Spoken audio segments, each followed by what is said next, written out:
we got to do the movies?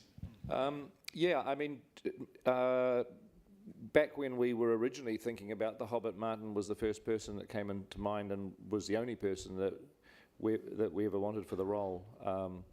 But during that process, which really, I mean, I would imagine we probably spoke to you, Martin, probably about 18 months before we started shooting. And during that period, it was hard for the film to get a green light because MGM, one of the co-rights holders, was having financial issues and the studio was being sold. And it wasn't possible to proceed with the movie until that situation was resolved. And so we were kind of in a waiting pattern to some degree. And during that period of time, obviously, Sherlock arrived. And by the time we could actually, formally offer Martin the role, the second series of Sherlock was, the shooting of the second series was due to land right in the middle of the Hobbit shoot.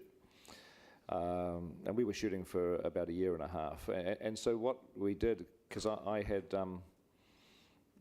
was in a pretty state of panic, I think, because we couldn't think of anyone else, and to me, unless that piece of casting is absolutely perfect, you're really jeopardizing the films and jeopardizing, the investment in the films and audiences' enjoyment. So I was having sleepless nights, and I lay awake one night with my iPad. I'd just downloaded Sherlock, and I was watching the second episode at about 4 o'clock in the morning, sitting there watching Martin, thinking, God, he would make the perfect Bilbo.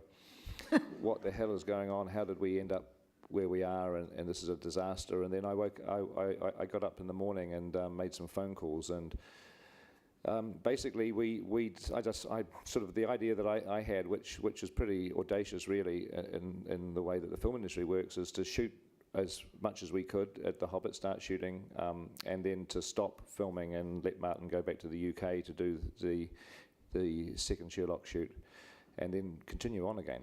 And I asked the studio, checked in with Martin to see if he would be up for that, and it was the best phone call that I ever made, quite honestly. Yeah.